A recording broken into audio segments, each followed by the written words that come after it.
Olá pessoal, sejam bem-vindos a mais um vídeo aqui no nosso canal. Hoje nós vamos falar sobre o que é talvez um dos princípios mais importantes em neurociência, que é o neurônio espelho. Princípio de neurônios espelhos. Bom, os neurônios espelhos são talvez o princípio mais importante em neurociência, porque ele está concomitantemente ligado a entender aquilo que nos faz humanos, ao princípio que elabora e possibilita a cultura e a linguagem nos seres humanos e em outros animais. Claro que de maneira mais limitada. Então, se você tem interesse de entender um pouco mais sobre os neurônios espelhos, fique aqui comigo neste vídeo e não se esqueça de se inscrever no nosso canal, curtir esse vídeo e compartilhar para aquele seu amigo que você acredita que tem interesse de entender um pouco mais sobre este assunto, tá bom?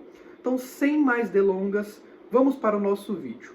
Como eu falei aqui de início, entender os neurônios espelhos é também entender um dos princípios que pode nos possibilitar a humanidade, a humanização dos seres humanos, aos princípios que nós acreditamos que fazem parte da essência de um ser humano. Mas o que os seres humanos têm de diferente de outros animais?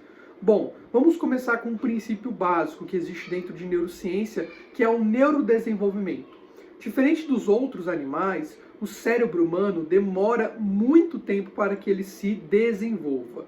Por conta disso, se um bebê humano nascer na natureza e não apresentar nenhum contato com nenhum tipo de ser humano e estiver à deriva na natureza, nascer sem contato com ninguém, muito provavelmente esse pequeno indivíduo não vai durar nem alguns dias.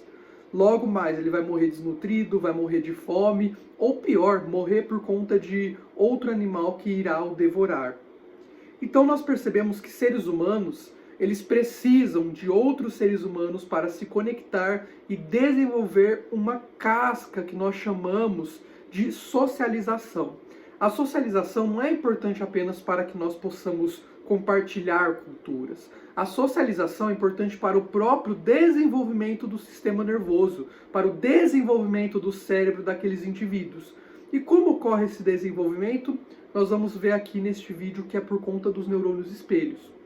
Mas, como eu disse, é graças a essa capacidade de desenvolvimento neural que demora e, de certa forma, é prejudicial a um indivíduo único, que nós conseguimos desenvolver esse cérebro gigantesco que os seres humanos têm. Afinal, se nós formos pensar em comparação com outros animais, o cérebro humano ele apresenta um nível muito mais elevado em comparação com o corpo. E isso não está presente propriamente no nascimento. É um princípio que vai sendo desenvolvido com base no cérebro ser desenvolvido.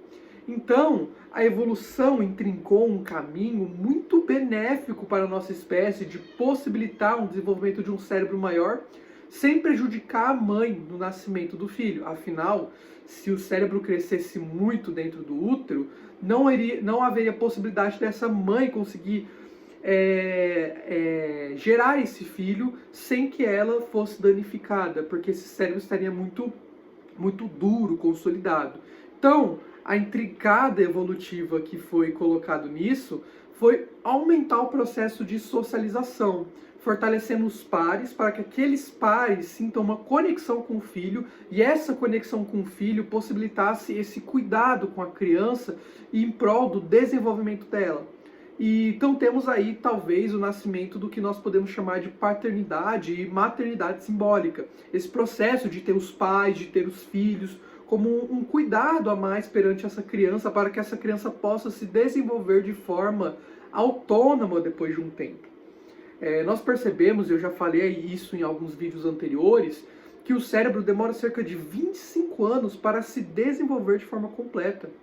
Ou seja, existe um longo período de desenvolvimento do cérebro humano. E muito do que acontece como responsabilidade desse processo de desenvolvimento é por conta dos neurônios espelhos.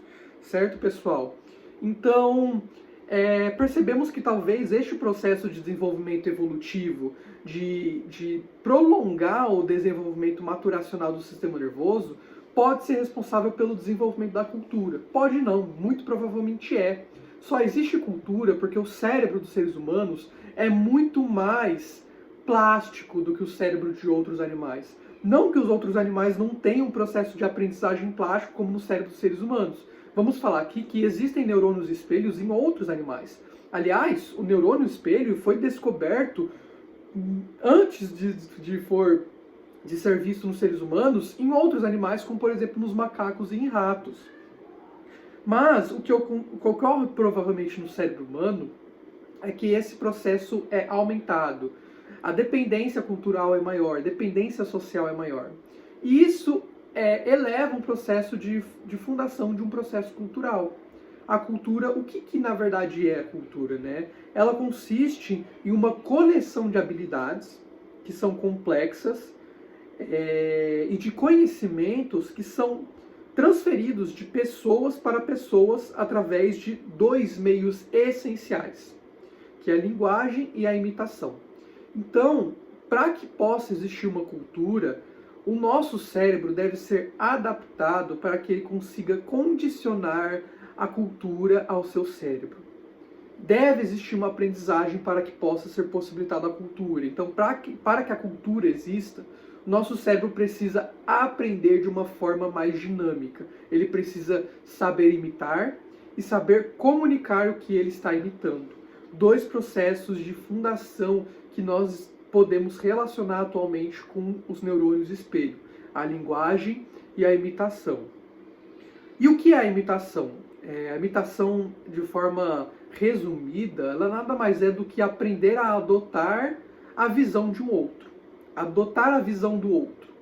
Então aqui nós podemos perceber um processo de dar importância ao outro, que é muito bem-vindo na nossa associação neuronal. Então eu consegui entender o que o outro é, eu consegui entender quem é o outro, qual é a possibilidade do outro. Dentro da psicologia, nós chamamos essa capacidade de teoria da mente.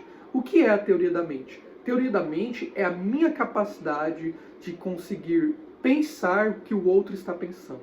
É eu conseguir visualizar o que provavelmente o outro indivíduo está falando, está pensando, o que ele pode estar achando de mim, ou de outras coisas, mas normalmente outras coisas relacionadas à sociedade. Então isso é um processo de teoria da mente. Muitos falam, que a teoria da mente é o responsável pela nossa humanização e que outros animais não têm a teoria da mente. Acredito que é muito difícil de nós conseguirmos testar isso. Existem técnicas que já foram testadas para tentar descobrir se outros animais têm teoria da mente. Muito provavelmente chimpanzés e bonobos apresentam teoria da mente. E outra teoria que falam é que, na verdade, o autismo é algo que está prejudicando a teoria da mente de funcionar. Então, a pessoa que apresenta o autismo, a pessoa que está dentro do aspecto do autismo, é uma pessoa que não consegue se colocar na posição do outro. Isso significa que o autista não tem empatia, que o autismo não sente remorso, não sente culpa? Não, claro que não. Mas ele tem uma dificuldade de conseguir entender o que o outro está pensando, o que o outro está querendo dizer. E isso acaba elencando uma dificuldade de entender metáforas, uma dificuldade de entender metonímias e outras figuras de linguagens que os seres humanos conseguem entender.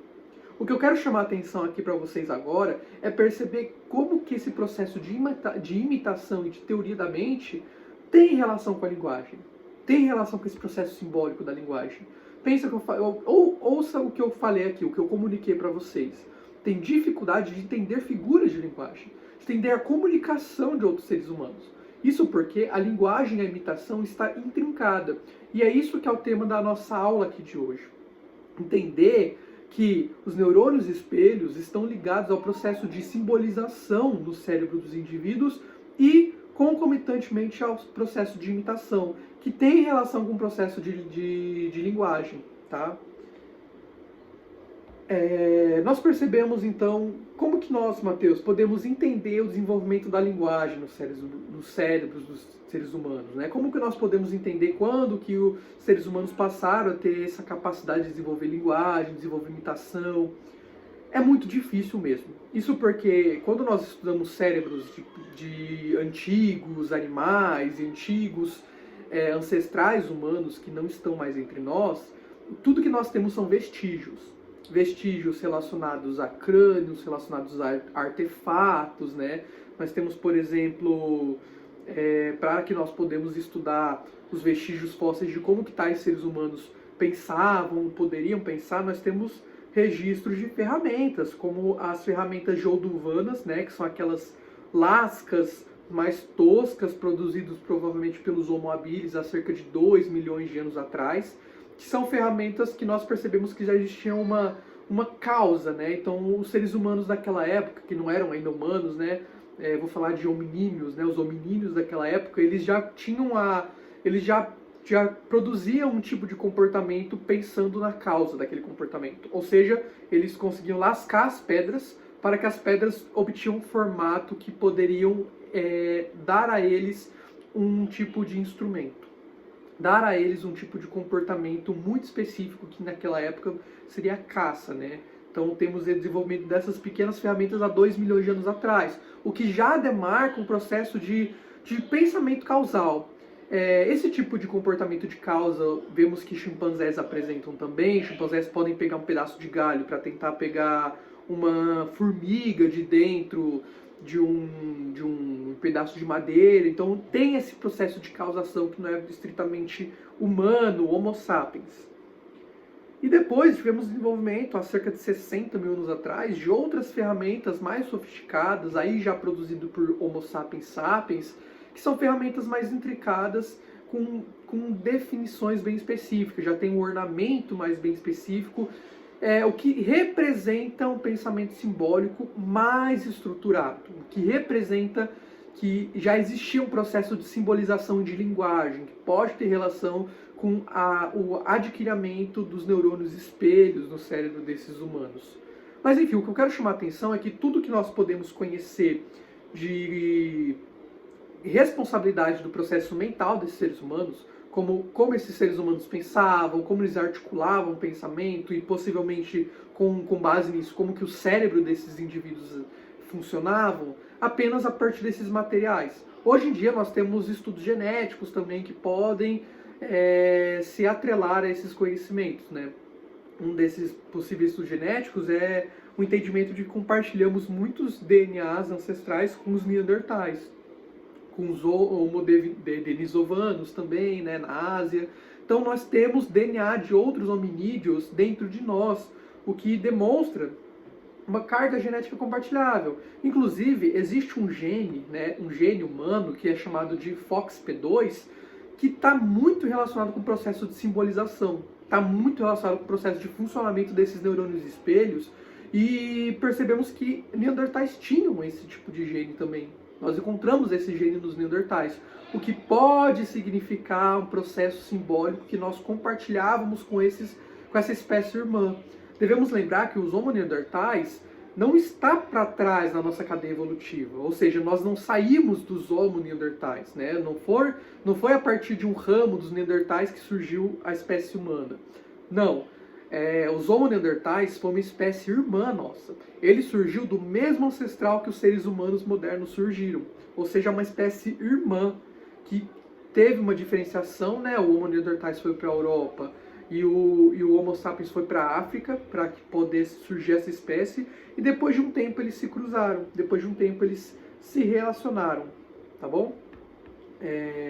Então qual que é o papel da linguagem para esse pensamento simbólico?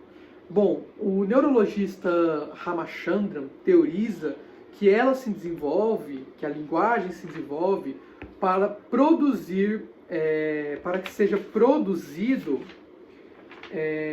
reações emocionais, tá? E também sons musicais derivando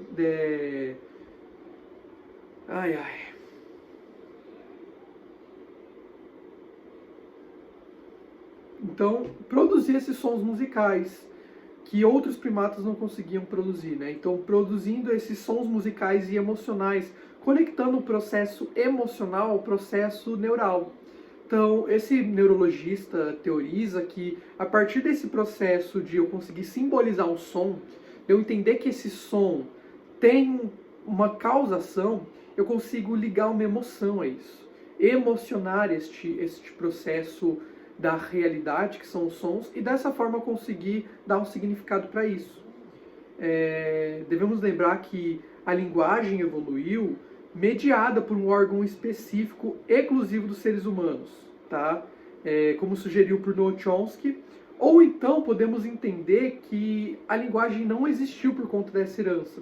Então existem duas teorias, né? A teoria de que de algum momento na nossa história houve um órgão específico que passou a produzir a linguagem, ou uma teoria que é mais aceita nos dias de hoje é que passou a ter um tempo bem delimitado que a linguagem foi se complexando até se tornar a linguagem como conhecemos nos dias de hoje.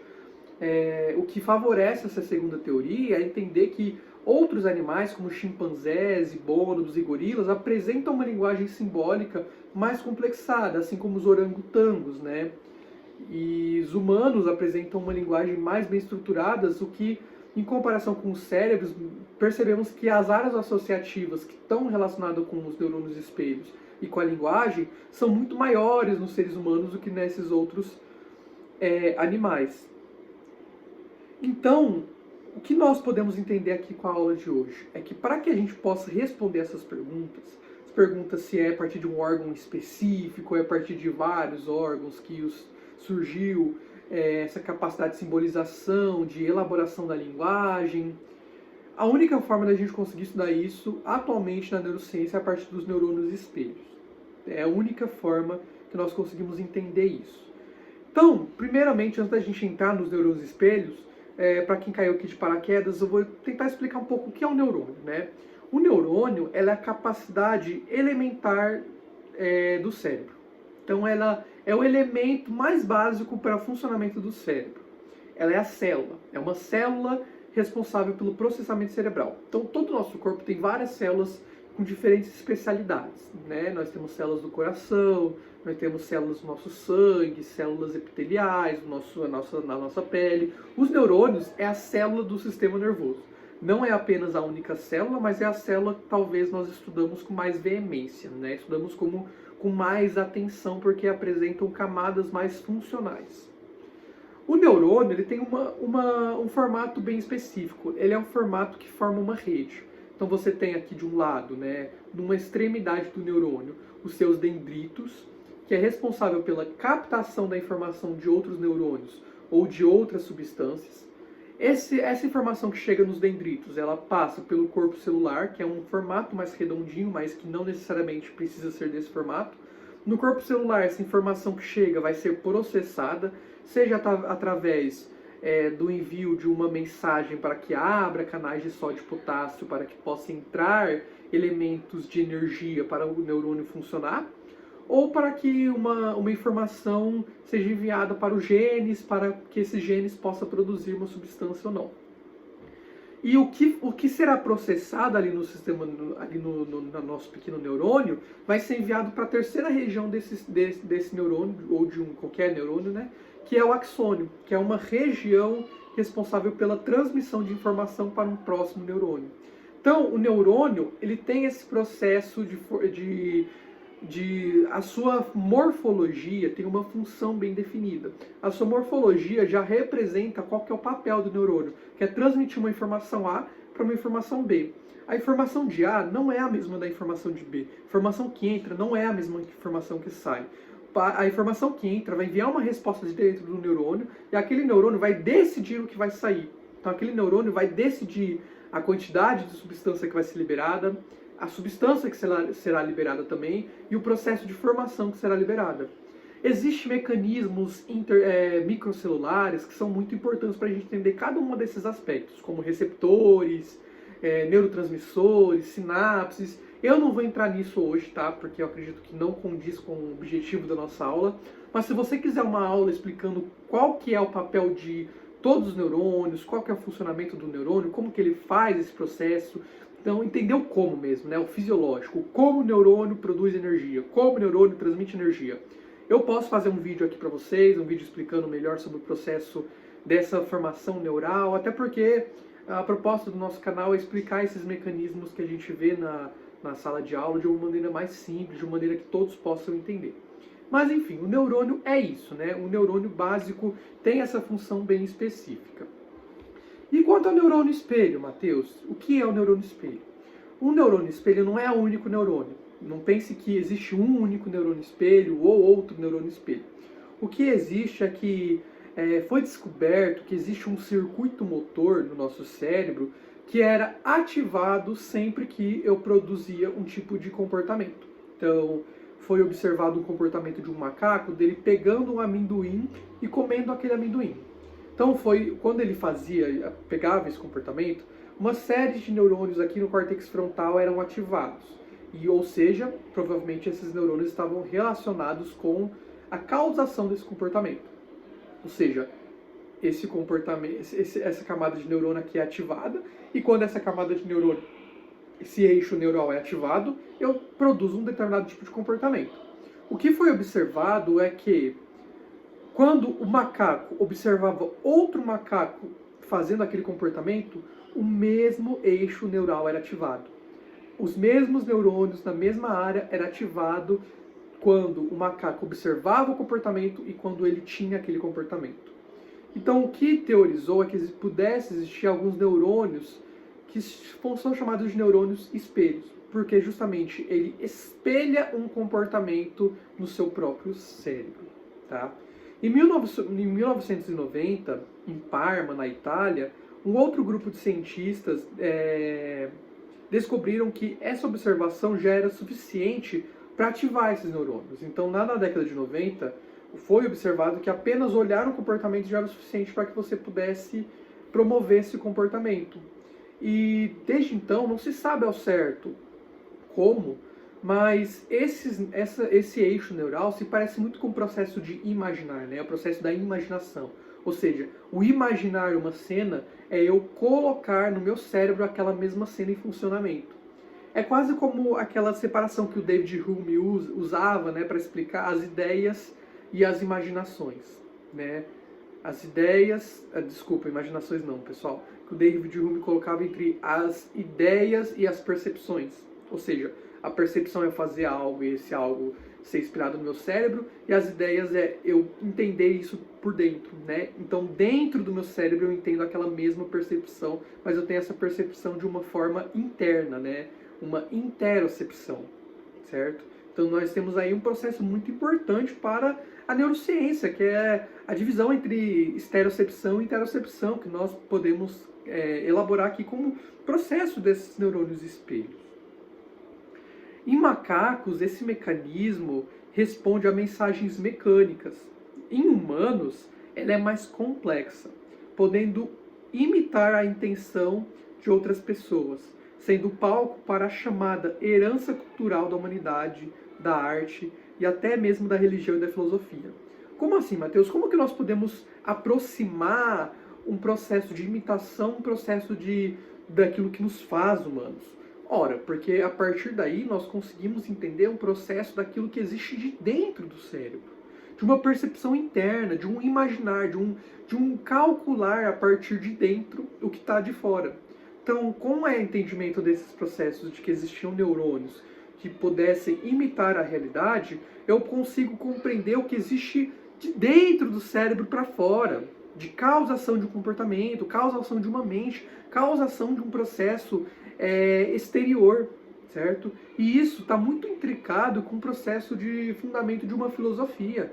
A filosofia é o imaginar possibilidades, imaginar, calcular ideias com base na observação, com base no ver. Então, o que a gente está querendo dizer aqui com esse parágrafo é que em macacos esse processo é propriamente imaginativo com base na causação de ver ou não ver.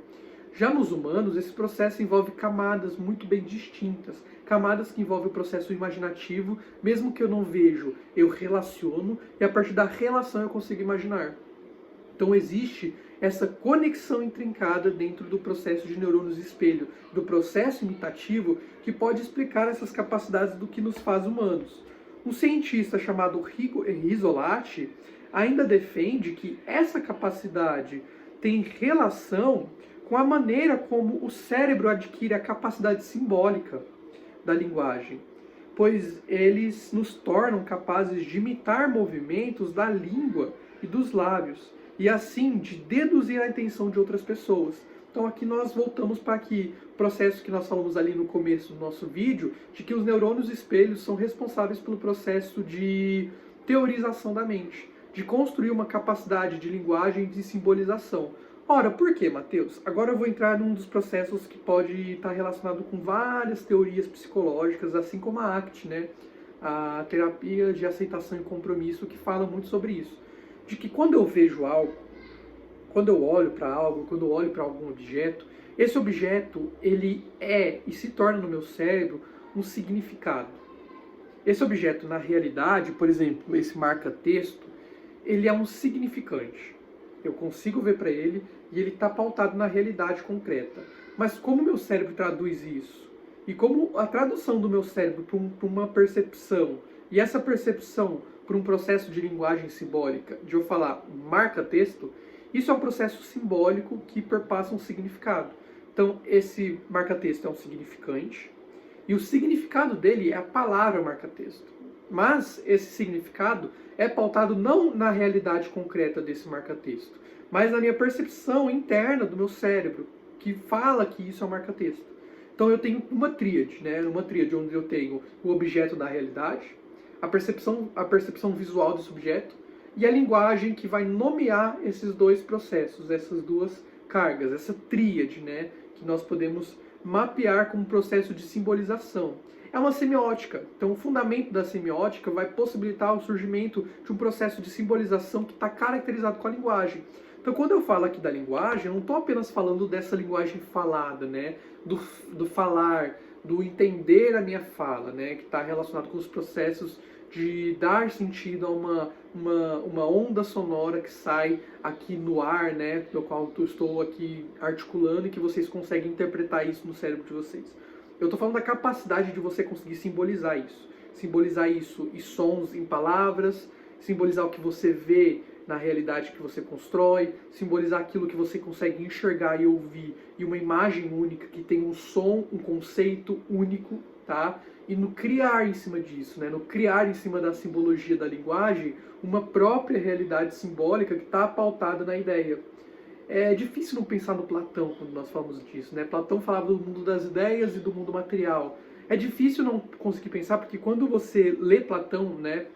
Eu vou até pegar o livro aqui do Platão, que mais fala sobre isso. Aqui, ó. Tá aqui no primeiro diálogo, quando o Platão fala do teteto, né? Primeiro do teteto e do sofista, né? Que é o do ser. Platão fala justamente sobre essa ideia de que, na verdade, como nós podemos definir a realidade, ela não está propriamente incrustada na realidade em si. A forma como nós interpretamos a realidade está pautada num processo simbólico. E por isso que ele teoriza o mundo das ideias. Porque o mundo das ideias é esse mundo de representação, é esse mundo de simbolismo, que não está necessariamente do contrário do que as pessoas acreditam. Esse mundo não está no mundo parâmetro metafísico, onde existe o mundo real e o mundo das ideias. Esses dois mundos se relacionam, tá? Quem tirou esse mundo ideal de Platão da representação e colocou no mundo espiritual e metafísico foi a Igreja Católica, foi o catolicismo, foi o atomismo lá do período medieval. Mas antes disso, no período grego, essa realidade que Platão fala, a realidade do mundo físico e do mundo da representação, está pautado justamente nesse funcionamento cerebral, nesse funcionamento das ideias, que Platão, erroneamente, né, como erro, vai deduzir que por ele não ser quebrável como a realidade, ele é um mundo, digamos assim, verdadeiro. A verdade está em cima disso. E, ao meu ver, isso foi o erro que Platão conseguiu adquirir quando ele falava sobre representação. Afinal, a representação não está pautada na realidade. Como Kant demonstrou, essa idealização e essa representação da linguagem, ela está mais falsa do que real. É pautada mais na falsidade, porque é uma realidade que, digamos assim, é falseável pelo homem, ele pode criar e pode simbolizar de inúmeras maneiras. Isso porque a forma como o cérebro funciona, ela possibilita esse mundo imagético ser quase que infinito, né? E por isso que a mente humana é tão complexa. E esse processo não está dentro de um processo verdadeiro.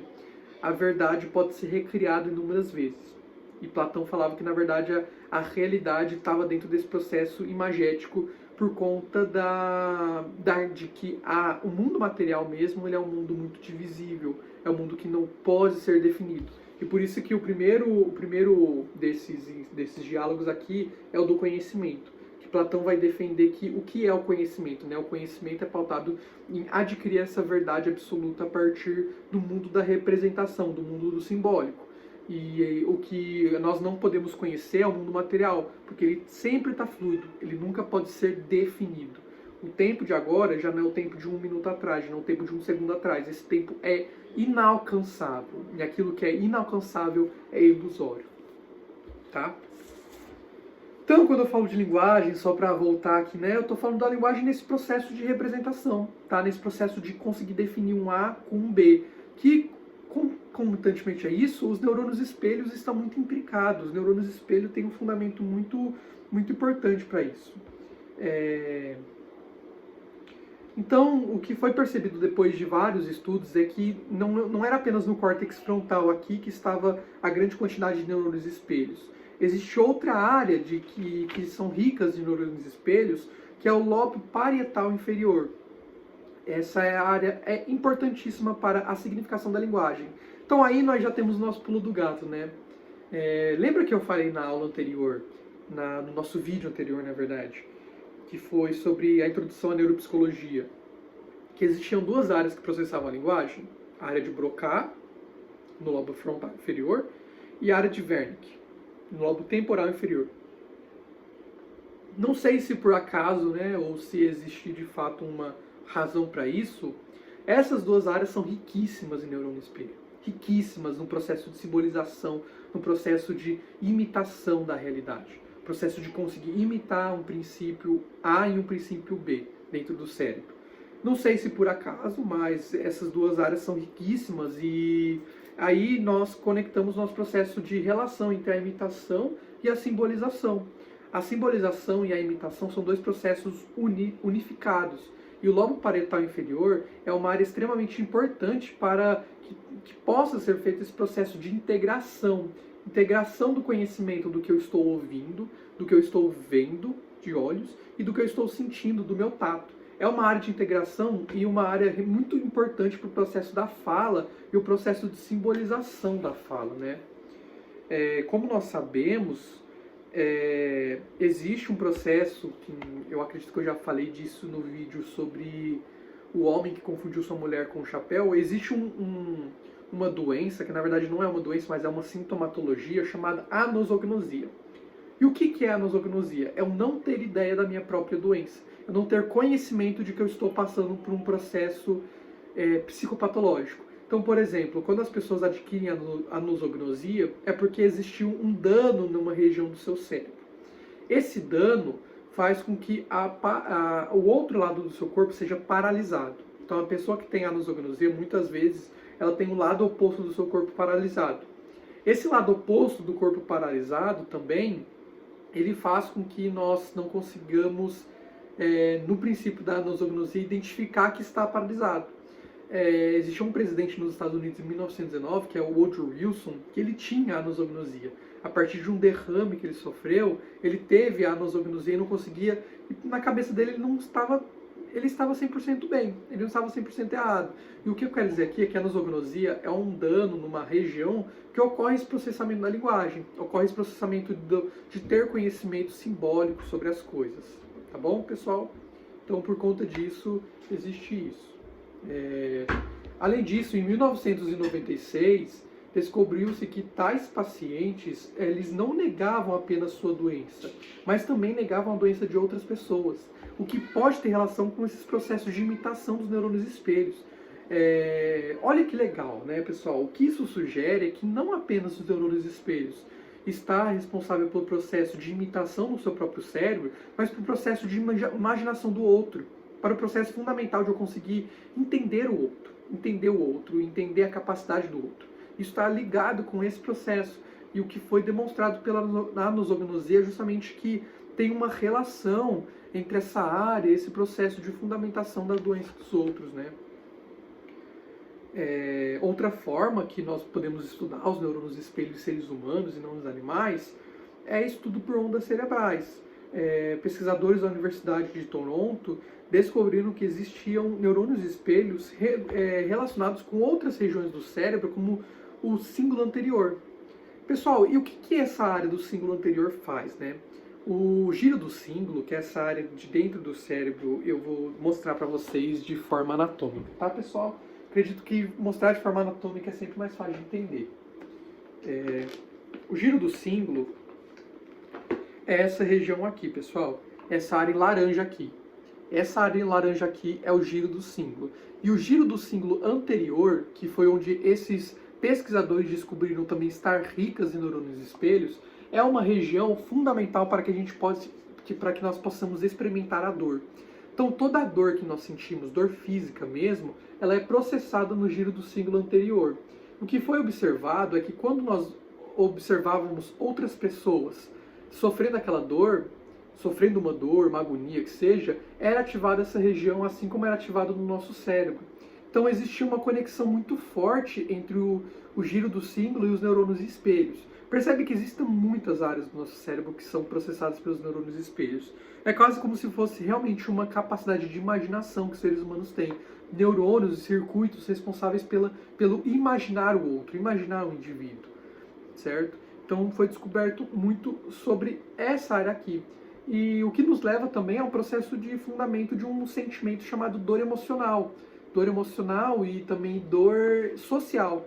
O que é a dor social? O que é a agonia? O que é... eu esqueci o nome daquele sentimento, mas é o sentimento de dor perante o outro, né? O sentimento de injustiça, né? O que é a injustiça? O remorso. É justamente o processamento de dor que parte pelo giro do cíngulo anterior e que fundamenta o sentir-se no lugar do outro, o sentir simpatia, sentir a dor de que outra pessoa sente.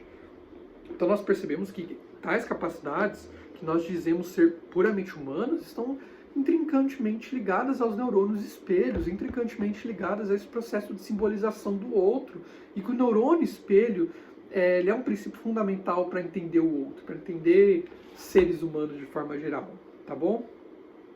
Ou seja, né, experimentar a dor do outro é igual a experimentar a própria dor. No seu cérebro, experimentar dor de outra pessoa é igual a apresentar a sua própria dor. Então, pessoal, o que acontece, como que o neurônio espelho funciona, né? Uma pergunta que os pesquisadores fizeram era por que a pessoa que ativa essas áreas, né? Por exemplo, ativa o córtex motor, responsável pela imitação do que o outro indivíduo está vendo, por que essa pessoa não pratica esse comportamento? Por que essa pessoa não age em cima desse comportamento? Em outras palavras, por que quando nós vemos outra pessoa fazendo um ato, nós não fazemos aquilo, nós apenas imaginamos aquilo. O que acontece? Bom, a teoria que foi posta é que, na verdade, existiam neurônios que inibem o processamento dessas áreas. Então, beleza, eu sinto aquilo, eu vejo aquilo, meu cérebro imagina aquilo, mas existem outros neurônios que vão inibir o funcionamento daquele neurônio e não leva aqueles neurônios para o córtex motor, e o córtex motor produz um comportamento específico, certo?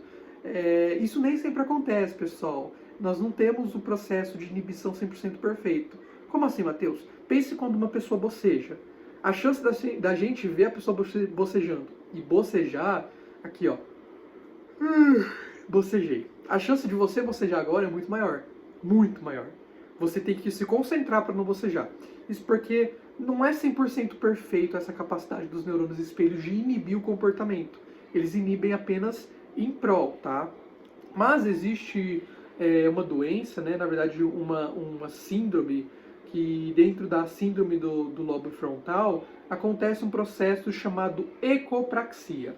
E o que é a ecopraxia? A ecopraxia, dentro da síndrome do lobo frontal, é a inatividade desses neurônios inibitórios. E com a inatividade desses neurônios inibitórios, a pessoa não consegue parar. Então, quando a pessoa tem ecopraxia, ela vai imitar tudo que está fazendo. ela vai ficar imitando, ela vai falar a mesma coisa que você falou, ela vai se comportar de maneira igual, gestual. Isso não é controlado pela pessoa. A pessoa não consegue controlar isso. E vemos que isso é uma dessas capacidades do neurônio espelho e do processo de inibição desses neurônios espelhos que existem no nosso cérebro, né? E isso é muito interessante, pessoal. Talvez a única coisa, pessoal, que separa a sua consciência da de outra pessoa seja a sua pele. E por que eu estou dizendo isso? Eu estou dizendo isso porque, como nós percebemos aqui no nosso tema do de hoje, o cérebro funciona de uma maneira muito igual por conta dos neurônios espelhos.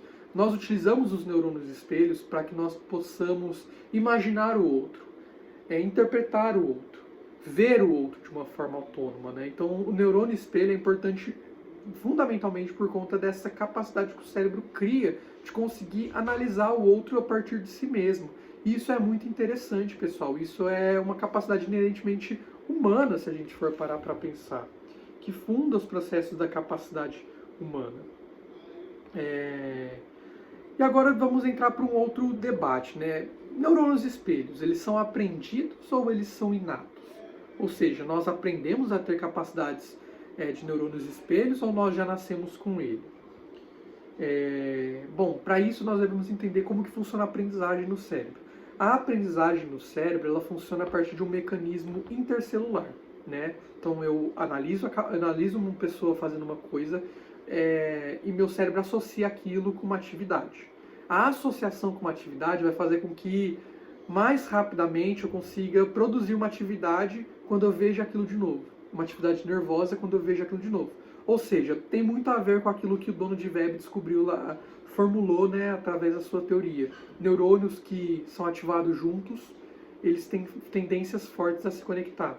Então, se eu ativar sempre o neurônio A e o neurônio B juntos, quando eu ativar só o neurônio A, o neurônio B vai se ativar de novo. Isso é um processo fundamental de aprendizagem. E como que isso é feito? Como isso é feito foi descoberto pelas pesquisas do Antônio Damasio, do Ivan Esquerdo, que são pesquisadores que estudaram a memória, estudaram o processo de formação de uma memória e acabam entendendo como funciona esse processo de aprendizagem concomitantemente. Tá? Então o nosso cérebro funciona através disso. E os neurônios espelhos são capacidades fundamentais nesse processo de imitação que está envolvido com a aprendizagem. O que foi descoberto por Andrew Meltzoff, do Instituto for Learning, Brain and Science na Universidade de Washington, é que os recém-nascidos esticam a sua língua quando veem suas mães fazendo isso. Não estou falando de recém-nascidos de 2 meses, de 3 meses, ou de uma semana ou 2. Estou falando de recém-nascidos de horas. Assim, quando aqueles recém-nascidos nem se olharam no espelho ainda, e quando eles veem sua mãe esticando a língua, eles fazem a mesma coisa. E isso já indica que existe uma carga biológica muito forte dos neurônios espelhos já no nascimento de um indivíduo, já quando aquele indivíduo nasce. E isso é muito importante para que a gente entenda. Mas no final, se a gente for parar para pensar, entender se é inato ou não, pouco importa. Não importa se a capacidade é inata ou se a capacidade é aprendida. O importante é que os seres humanos apresentam essa capacidade. E animais apresentam essa capacidade também. E que essa capacidade está muito intricada com a capacidade simbólica dos seres humanos. E como que essa capacidade evoluiu, né? Como que essa capacidade de neurônios espelhos evoluiu na sociedade? Na sociedade humana, né? Na espécie humana. Como eu falei aqui para vocês antes, existiu uma aproximação humana muito forte em um período histórico que foi necessário que o cérebro desses seres humanos passassem a se socializar. E a partir da socialização do cérebro desses seres humanos, eles passassem a se comportar de uma forma a aproximar o grupo. Então, o mais óbvio de função evolutiva para os neurônios espelho é que elas nos permitiam imaginar as intenções de outras pessoas. E a partir da imaginação da intenção de um outro ser humano, do meu grupo, eu consegui me comportar de forma a ser benéfica para mim e para aquele indivíduo ao mesmo tempo. Ou seja, imaginar e teorizar a mente de outra pessoa, o funcionamento da mente de outra pessoa. Mas, um segundo processo evolutivo que foi muito importante é que os neurônios espelhos nos deu a capacidade de ver o mundo do ponto de vista visual de outra pessoa. E essa capacidade de olhar o mundo visual de outra pessoa fortaleceu o vínculo em prol da sobrevivência dos indivíduos. Então eu não apenas imagino como que outra pessoa vê o mundo, mas eu vejo o mundo a partir dos olhos dela. Eu vejo como ela vê.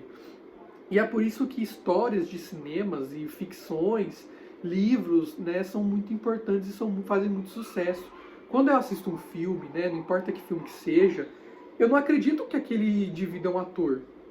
Eu interpreto aquele personagem como real, como um personagem real, pautado na realidade.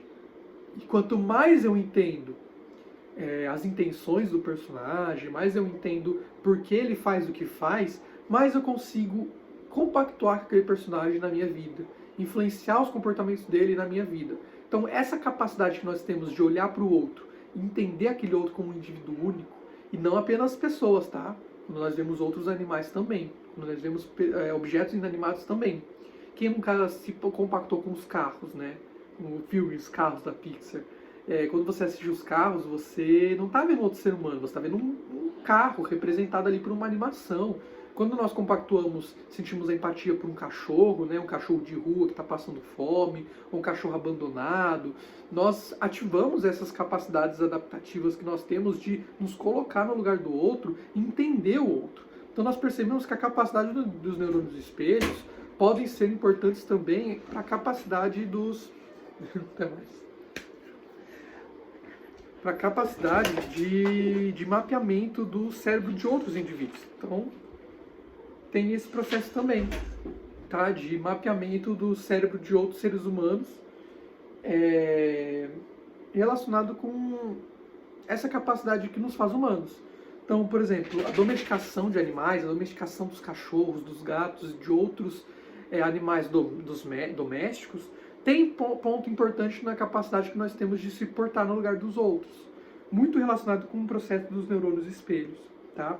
E uma terceira razão, mesmo que possa ser apenas uma causa dos neurônios espelho, não uma razão de desenvolvimento, ou seja, o neurônio espelho causou isso, não deu isso, né? É a abstração, ou seja, eu conseguir entender processos e objetos abstraídos, que tem a ver com o processo da simbolização da linguagem. Eu acredito que isso não seja uma razão, eu acredito que isso seja uma causa dos neurônios espelhos, tá? Eu acredito que a razão está envolvida com um aspecto social e que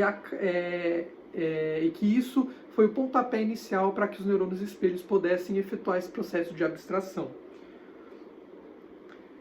Isso se liga, pessoal, com o fundamento da semiótica. Eu já falei aqui, né, que se liga ao processo da semiótica, mas que está relacionado com o significado e o significante, entre eu olhar algo e deduzir que esse algo é algo. Então, o que eu posso entender de simbolismo aqui para a gente na aula de hoje? Né? É que o outro sempre vai ser um processo criado por mim. Na verdade, praticamente tudo é criado por mim por conta desse processo da linguagem que nós temos. A linguagem, isso é uma teoria minha, né? A linguagem pode ter sido um fundamento essencial para o processo da consciência. E quando eu falo consciência, eu falo da autoconsciência e da consciência do outro, que está relacionada entre a consciência do que eu sou e a consciência do que o outro é com base em mim. Eu só posso entender o outro com base no eu, com base no que eu sinto, com base no que eu experiencio, com base no que eu imagino, no que a minha intenção prediz. Então, nós percebemos que os fundamentos do processo da linguagem está relacionado com o processo da consciência, está relacionado com o processo, a linguagem também está relacionada com o processo da semiótica, de um significado e um significante, entre o simbolismo, uma causa, entender melhor esse ambiente a partir de causas e efeitos. Afinal, o significado e o significante nos dá um processo de temporalidade de vivência também. Eu consigo olhar para algo e analisar essa passagem de tempo de um ponto A para um ponto B, entre algo que causou outro algo, que causou outro algo, tá? Então, temos esse processo fundamental de simbolidade humana, de simbolismo propriamente humano calcado nessa ideia de neurônios espelhos. E isso é muito interessante. É um processo de computação, né? De computação feita pelo cérebro. E a principal computação feita pelos neurônios espelho é transformar um mapa em uma dimensão, como a aparência visual do movimento de outra pessoa, em outra dimensão, como os mapas motores do cérebro do observador. Então eu conseguir observar aquilo como aparência e a partir da aparência eu defini uma essência. O processo de definição de uma essência é pautado por esse processo simbólico que perpassa os neurônios espelhos no cérebro humano, que perpassa essa ideia de fundamentação em um princípio A e um princípio B. Então é de fato eu olhar para a aparência e tirar uma essência da aparência. Eu gosto de pensar que na realidade, propriamente dita, realidade, sem processo simbólico nenhum, não existe nada. Por que não existe nada? Porque não existe um cérebro para que possa definir aquilo, para que possa tirar uma essência daquilo. E a essência perpassa a causa, perpassa a função, perpassa toda essa ideia aristotélica de que precisa ter uma funcionalidade além da morfologia. Uma funcionalidade como definidora de uma essência de algo. Uma funcionalidade como definidora, quando eu falo de essência, eu falo de algo como processo essencial, né? Que tem responsabilidade com o processo simbólico, com o processo de simbolismo que é perpassado pelos neurônios espelhos. É por isso, pessoal, que é a partir dos neurônios espelhos que pode ter surgido a linguagem. Por conta simplesmente disso. Porque quando nós temos uma capacidade celular de interpretar a realidade, de olhar para a realidade e a realidade interpretar algo no meu cérebro, e aquela interpretação do cérebro funcionar de forma independente da realidade, ou seja, conseguir entender que meu cérebro funciona a partir de uma capacidade imitativa, eu consigo entender um processo de formação simbólica, e o processo de formação simbólica como fundamentação da linguagem. Então a linguagem pode ter surgido daí. Aí isso, claro que é uma teoria, né? Uma teoria baseada numa hipótese científica, uma hipótese já testada do cérebro humano, mas que é uma hipótese que é muito bem fundamentada que a partir dos neurônios espelhos eu posso ter surgido um processo simbólico. E é por isso que nós vemos, pessoal, na cadeia evolutiva dos cérebros de outros animais, de outros primatas, que existe cada vez mais um aumento dessa área, que é essa área aqui, ó. Essa área aqui, que é justamente o lobo parietal inferior. A partir do desenvolvimento cada vez maior dessa região, o cérebro dos indivíduos pode surgir. Existe o giro angular, né? O giro angular aqui em volta, e o giro angular é um giro que apenas em primatas superiores ele passou a se desenvolver. E o giro angular tá muito relacionado com um processo que leva a capacidade da gente se entender, de eu responder a ordem, de eu entender a causa de algo, né? O giro angular está responsável por esse processo e pelo processo do giro funciforme, que está aqui um pouco mais acima, que o giro funciforme é um processo dependente da linguagem. Na verdade, eu vou virar mais do lobo esquerdo, porque o lobo esquerdo é onde ocorre esse processo do giro funciforme da linguagem. O giro funciforme é responsável pela essa linguagem. E ambos, tanto o giro angular responsável por esse processo, lembrando que um dano do giro angular causa um processo chamado apraxia, e a apraxia é a incapacidade de eu conseguir me comportar conforme nos comandos, ou seja, eu não consigo responder a um comando de uma pessoa. Se uma pessoa falar, faça isso, eu não consigo fazer. Eu entendo a causa de fazer aquilo, entendo por que eu devo fazer aquilo, mas eu não consigo fazer. Isso é uma apraxia. Um dano no giro angular ocorre isso. Por quê? Porque é a área que nós conseguimos captar e formular esse processo simbólico e transmitir isso para o meu lobo motor, e a partir do córtex motor eu consigo me comportar de certa forma a responder a isso. Então, pessoal, essa também é uma região, lembrando, né, o giro angular e o giro funciforme, responsável pelas metáforas, responsável por entender as metáforas. O que ocorre também quando ocorre danos nessas áreas, além da apraxia, é uma incapacidade de entender metáforas. Então, por exemplo, se eu falar assim, de pouquinho em pouquinho a galinha enche o papo, e eu perguntar o que significa para uma pessoa que tem dano nessa área, essa pessoa vai achar que eu estou realmente falando de uma galinha que de pouquinho em pouquinho enche o papo. A pessoa não vai entender que eu estou falando, na verdade, de uma lição de vida, que eu devo fazer as coisas de pouquinho em pouquinho para que isso possa ser processado no processo superior. Existe uma incapacidade dessa funcionalidade, que está relacionada justamente com uma região cerebral, que processa e é rica no processo imitativo dos neurônios espelhos. Lembrando também que essa capacidade imitativa também é muito presente em orangotangos, tá? Então, orangotangos têm essa capacidade muito bem estabelecida. Então, agora já para levando a finalização da nossa aula, o que nós podemos tirar de tudo isso? Bom, conceito mais básico, podemos falar do processo de simbolização como aquilo que nos tornou humanos, né?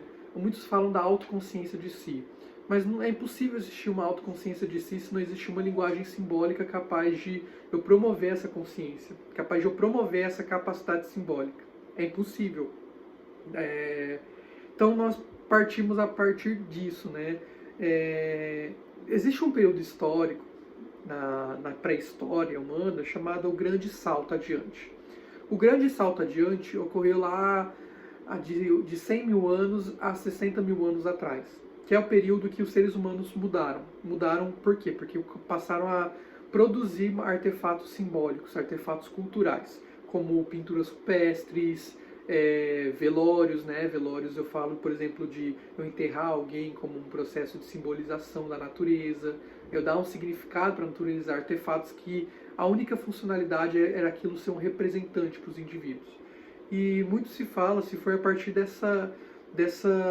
da formação dos neurônios espelhos de forma mais complexa que a gente conseguiu partir esse grande salto adiante. Existem alguns teóricos que teorizam que sim, foi a partir de um movimento de construção simbólica que eu consegui construir uma capacidade unicamente humana que outros homos, né, outros hominídeos não tinham.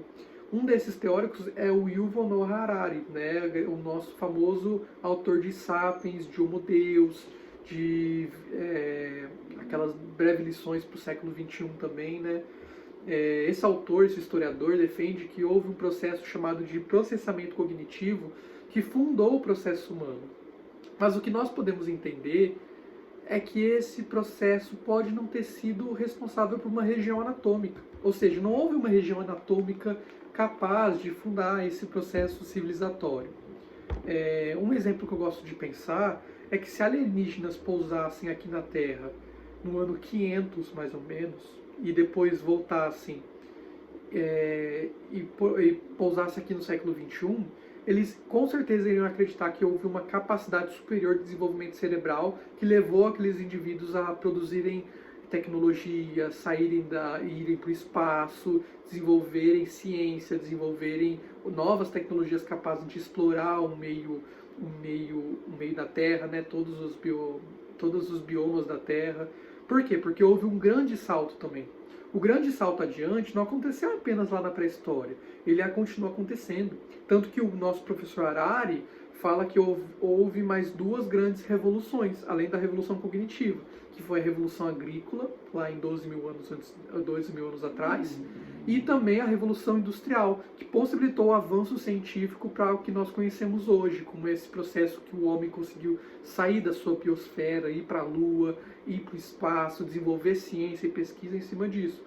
Ou seja, o que eu quero dizer com isso é que pode não ter sido, né, isso claro que estamos apenas no âmbito teórico, pode não ter sido uma capacidade estritamente neural que levou ao avanço, né, que levou a esse avanço do grande salto adiante em produzir pensamento simbólico, mas justamente esse processo de imaginação. Ou seja, eu imaginando que o meu outro amigo está falando, eu conseguindo me comunicar com ele e conseguindo produzir uma cultura em cima disso, ou seja, um compartilhamento de técnicas e ferramentas e ideias que compartilhamos juntos apenas da realidade, a partir da realidade, nós conseguimos interpretar como aquela realidade funciona. Então, existe muita teoria, como eu falei, existe uma teoria que acredita que houve um avanço cerebral em um órgão específico que levou a essa capacidade simbólica, e existem teorias que falam que não, que na verdade essa capacidade simbólica foi em cadeia a partir de um processo simbólico e cultural.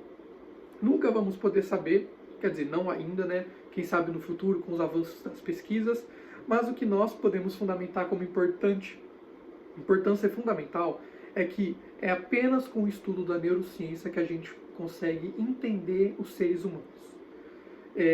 Essa capacidade de simbolização, ela é muito importante para o avanço de qualquer psicologia, né? A psicanálise fala muito disso. Lacan é o pai da simbolização, da semiótica dentro do campo psicológico, né? Então nós percebemos que existe uma aproximação muito grande. Como eu falei, a própria ACT fala desse processo de construção da linguagem de significante para significado. A psicologia cognitiva fala muito disso, né? A partir dos estudos de como que o nosso cérebro funciona, como que a cognição funciona. Ou seja, esse processo de significante e significado está presente no cérebro como um todo. E muito provavelmente é essa capacidade aquilo responsável pelo que nos faz humanos, a capacidade mais humanizadora que nós temos. Então, eu quero deixar esse vídeo aqui como registro, né, da importância do desenvolvimento da ciência, da importância do desenvolvimento da neurociência, para que a gente possa entender o fundamento da capacidade humana. E quem sabe no futuro nós não possamos entender quando ocorreu esse elo perdido, capaz para o desenvolvimento de nossa cultura. Podemos responder perguntas também, né? Possamos responder perguntas como por que outros macacos e outros primatas não conseguiram desenvolver essa capacidade simbólica, o que nós temos que eles não têm, o que fez o Homo sapiens ser a única espécie de homo vivo atualmente no planeta, o que levou a outras espécies serem extintas e principalmente como que nós podemos utilizar essa capacidade simbólica para desenvolver pesquisas, desenvolver ideias terapêuticas capazes de curar males e capazes de entender processos psicopatológicos dos seres humanos e assim a gente caminhar para uma sociedade cada vez mais saudável, né? Então, pessoal, esse foi o nosso vídeo de hoje. Espero que você tenha gostado e se você gostou, não esqueça de compartilhar esse vídeo com seus amigos, curtir, se inscrever no canal e nos vemos no próximo vídeo, tá bom? Muito obrigado, pessoal, e até mais.